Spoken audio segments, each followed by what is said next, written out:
On to the sermon. Leadership with power, and we're going to be looking at Psalm 72, verses 1 through 7, and then 10 through 14 as our main text. And the question is, when you think about leadership, what are the aspects that are critical and important? And I could go into a story of football. When I was growing up, my coach was Coach Scott. Mr. Scott worked and worked and worked with us.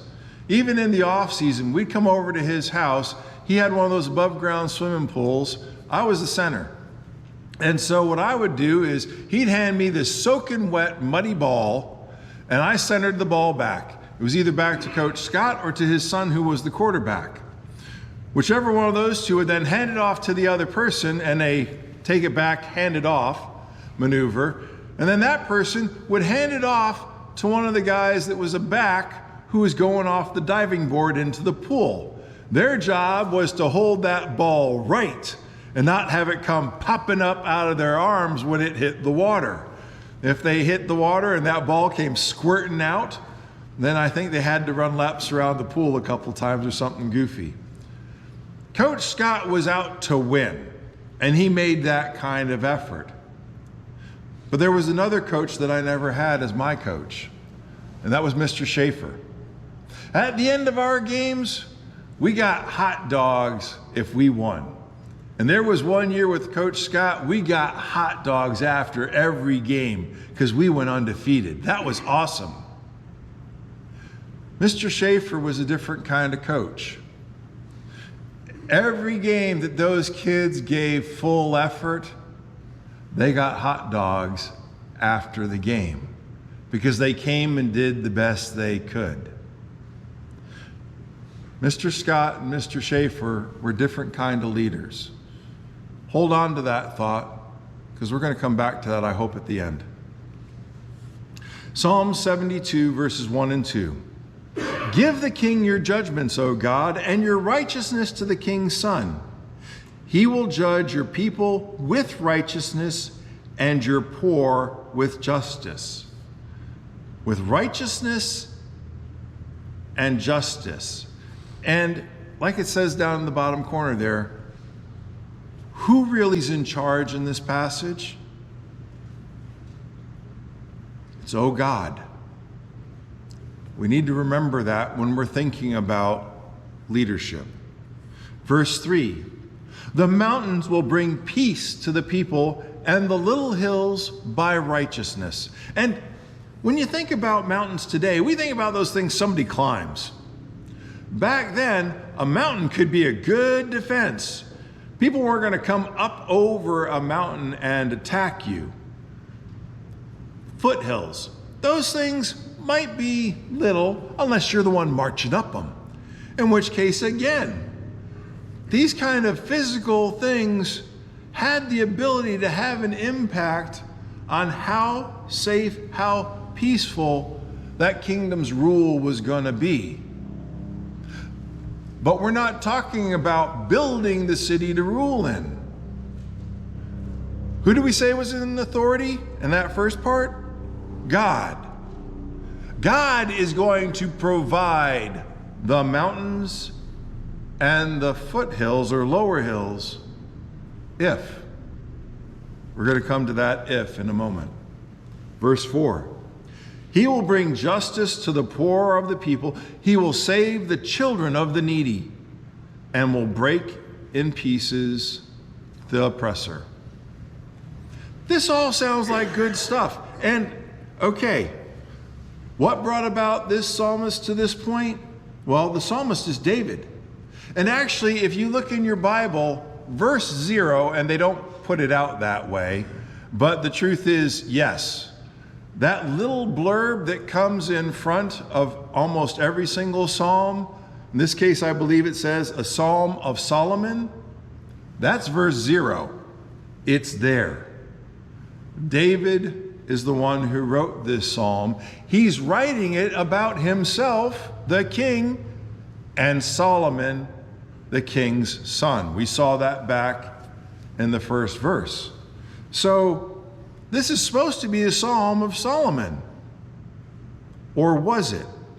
because we've already hit a couple of things that have been said that don't quite match up to Solomon's rule.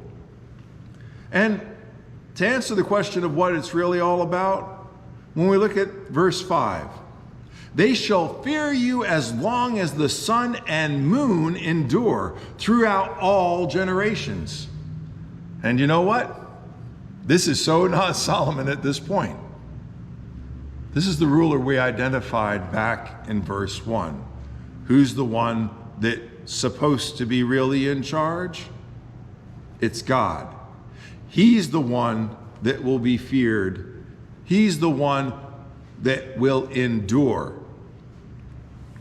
So people need to understand that the greatness of Solomon, it was there, or the potential for it was there. And again, read the bulletin. Potential, it's in there.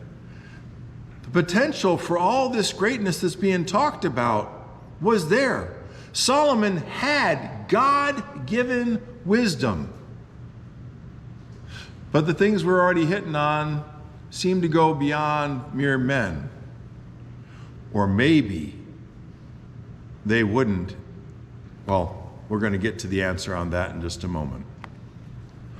In Psalms 72, 6 and 7, it says, he shall come down like rain upon the grass before mowing, like showers that water the earth. In his days the righteous shall flourish, and abundance of peace until the moon is no more. And when we think about this, does a man who's got 700 wives and 300 concubines elicit the response of, oh yeah, he's righteous?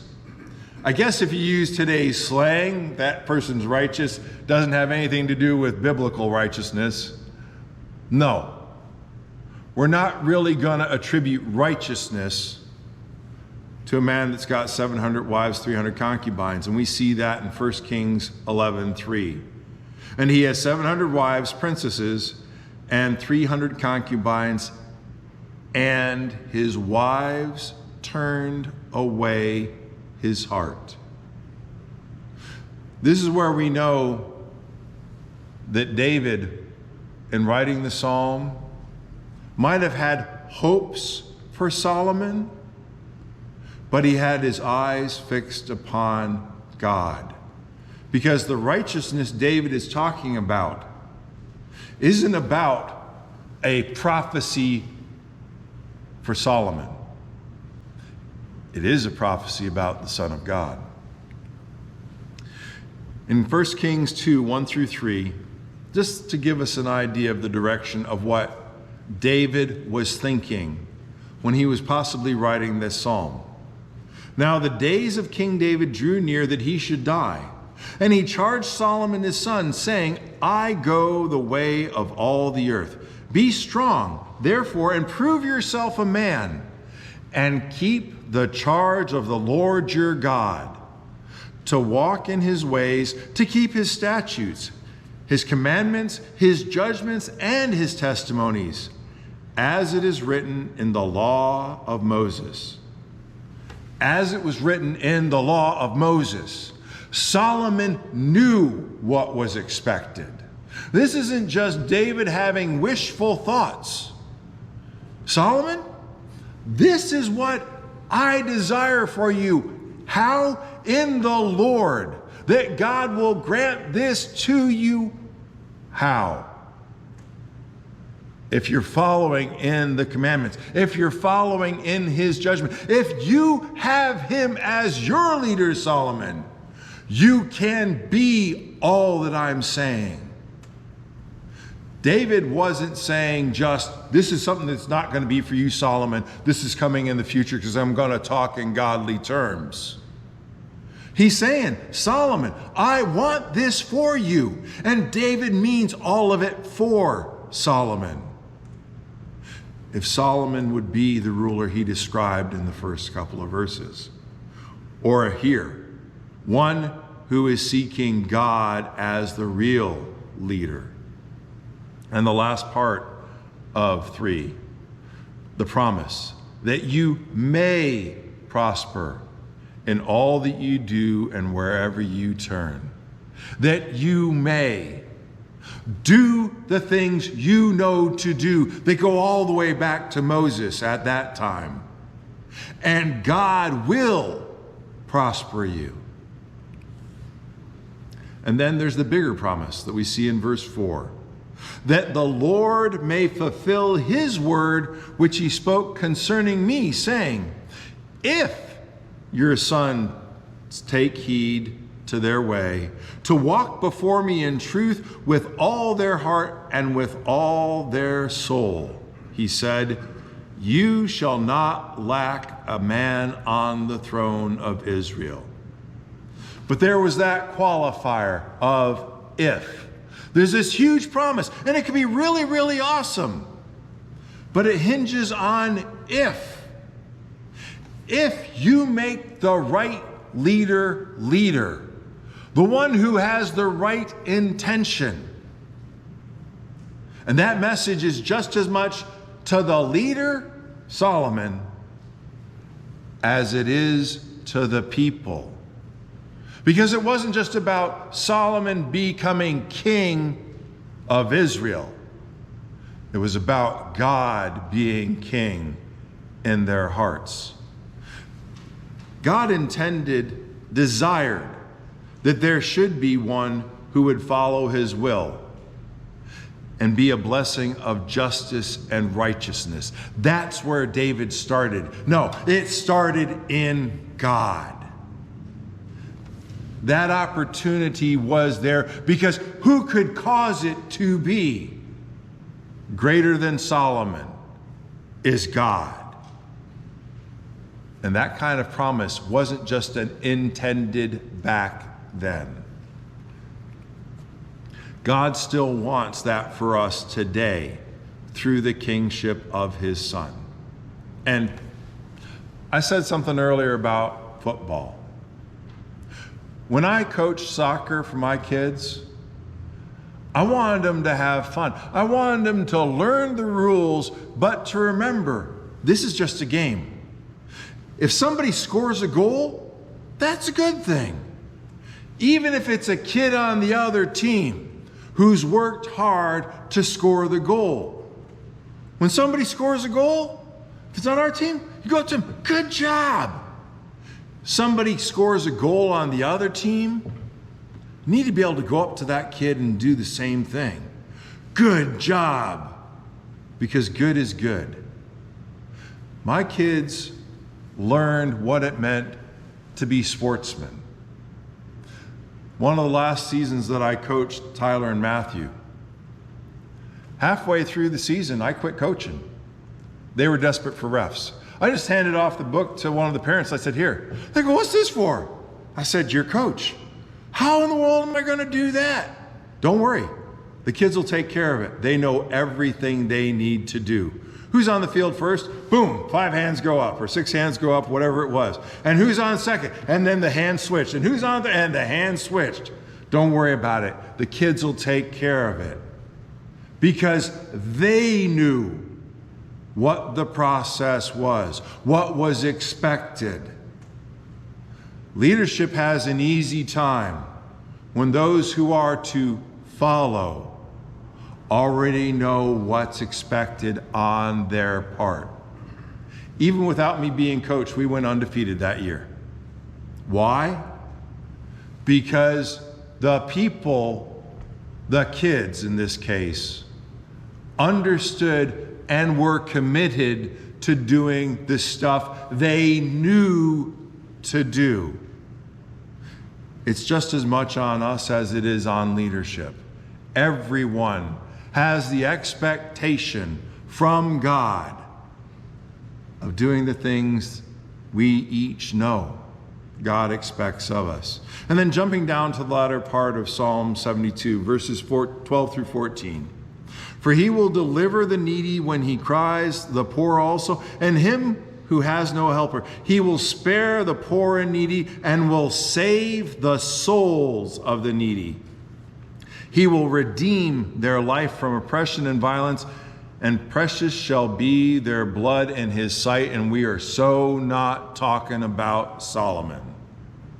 We are talking about the power and the authority of God, how he intended it for Solomon, but Solomon blew it because he blew off God and used his wisdom for worldly purposes. God's only son, Jesus, didn't blow it all off. He lived it. He lived it, fought the battle all the way to Calvary. No, he is still fighting for and with us today. My kids didn't learn to play soccer by me standing off on the side. Do this, do this, do that. I was on the field there with them every single practice. After they learned the rules, I was the opposing side along with whoever wasn't supposed to be on the field on the other side. They'd be on my team for a little bit. Okay, next quarter, we rotate, and those kids would rotate, and the other kids that were supposed to rotate off of the field became my allies. I was with them every single step of the way in practice, and God is no different. He says what he intends, and he'll accomplish it through us when we are acting with him. And I don't know if Vicki had already advanced to the last slide or not. Like Solomon, the Jews knew God's will. We know God's will too. Are we willing to follow his leadership? He cares. He cares enough that he sent his son. His son followed the Father's leadership, obeyed, even when it wasn't what he wanted at the moment. Lord, if it's possible, I really don't want to suffer this way. But he accepted that the best leadership understood what was best for all. It's hard to surrender our will for the leaders, but he's in it for our best. He's in it so that all can win. Can. That's only if we make him Lord of our lives, not my way when it's convenient, when it's what I like. His way, all the way. Then the win is really ours. If you need to take your son on in baptism or you need the prayers of the church, you're welcome to come as we stand and sing.